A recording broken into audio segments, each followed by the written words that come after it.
points for that. I don't know why, but hey, whatever. It works.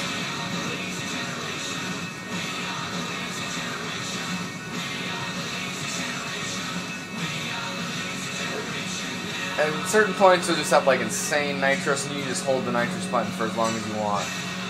You'll get rewards too for like going into oncoming traffic, near misses, destroying stuff, running into vans. You actually get points if you look at the very bottom. It gives you like points for destroying your car. It's like, wait a minute. Okay, whatever. It works.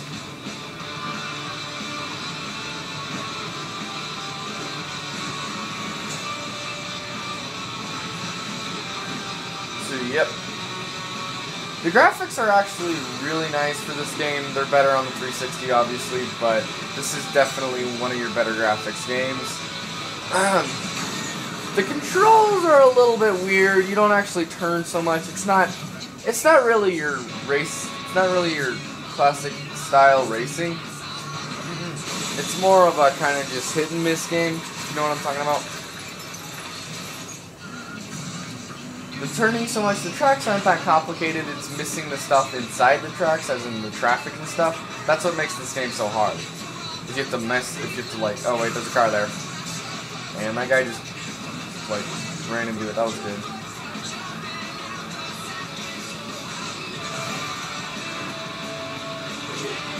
So yep. And you can use this thing called drifting. I'm pretty sure everyone knows what drifting is. If you don't, you're retarded. But when you do drift, it does give you nitros, and you can easily get around corners. And you just damage critical. That means your car is going to die. If you hit anything, you get hit by another car, you go kaboomy, and that's not very fun. Trust me, because that means the game's over.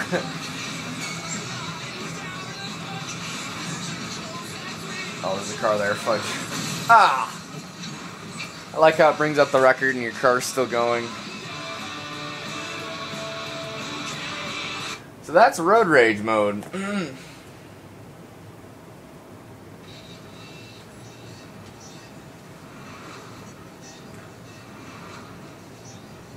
So, then we have classic race mode, which is pretty fun.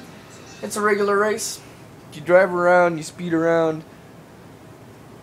You smash into stuff. Race doesn't incorporate that. It's just whoever's first across the finish line. It's not how long you last. It's the classic race. Easiest classic. Awesome. And really fun. If you notice how their letters, they turn the little third or whatever on the opponents, they turn a different color. That is because that's how much you damage them, and that's how easy they are to be able to take down. If the red, obviously, what? That's fair. If they're red, you can really take them down. If they're kind of yellowish, they're sort of easy, and if they're white, they're perfect. They regain stats after if you haven't played with them for a little bit. But if you keep tailgating them or just screwing around with them, they won't back up their stats. Mr. Third place, you're gonna die. Oh, wait a minute.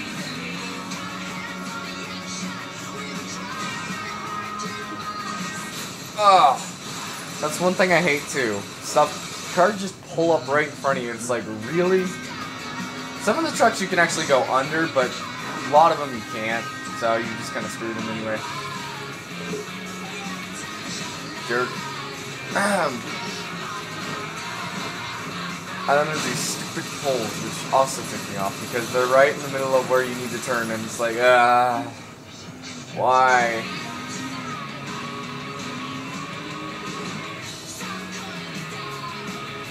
As you can see, you get plenty of rewards.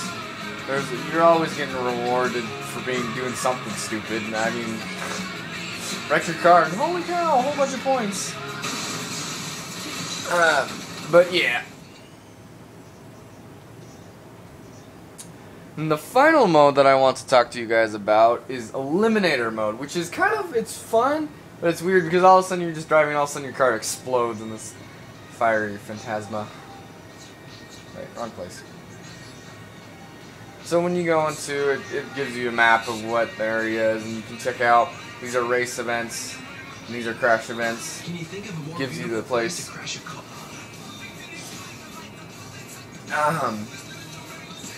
am Striker on Crash FM, and I know. So, yeah. Let me find an eliminator. Hold up. I know you like bargains. I like bargains too. If you There you go.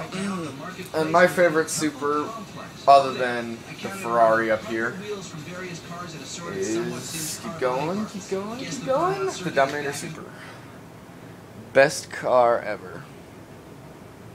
Like I say, some of these are gonna just be experience it yourself games, but overall they're incredibly fun. And the king said, "What shall my son see to make him retire from the world?" Yeah, whoever's last in the end of this race, you die. It's really quite amusing.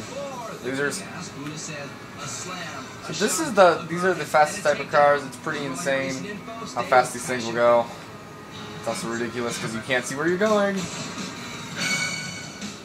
I don't know why that's a signature takedown. It just is. But yeah, as you get better cars, and the crashes are a little bit more spectacular whenever you hit something. It's pretty neat.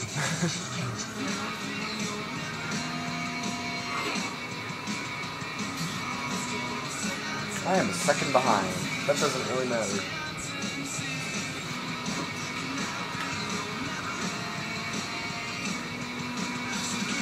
So with the Super Series, you'll be using the rails, the side rails a lot. I suggest not to because usually there's objects there that make you, like, if you smash into them, you die.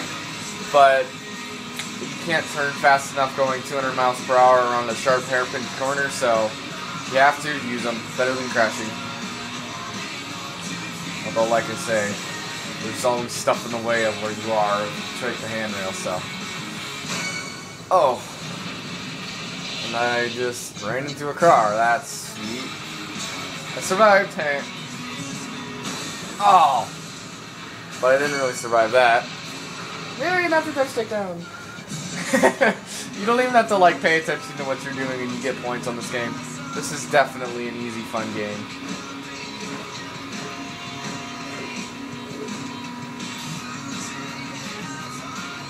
I like how Takedown it's got a neat variety of games, and it's got a lot of different weather patterns as well. Not to mention that EA tracks are just rocking, man.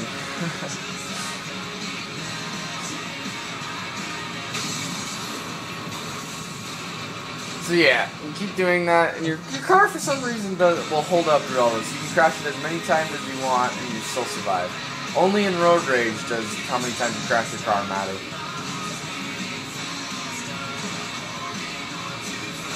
Aww. Evil car. Stop attacking my car. Wow. So, I keep sitting here and I'm like, wait a minute. At certain points in the game, the tracks may readjust themselves, as in some of the corners might look a little different and stuff, and like the whole scenery might change a little bit. And that, it's weird, but it almost like in some of the points it fast forwards time. Well, I got eliminated, and that's what happens when you get eliminated. So that's Burnout Takedown. Overall, I give it an 8.5. Really fun game, really easy. No complaints about the controls whatsoever. They all make sense, and it's all really fun. See you later.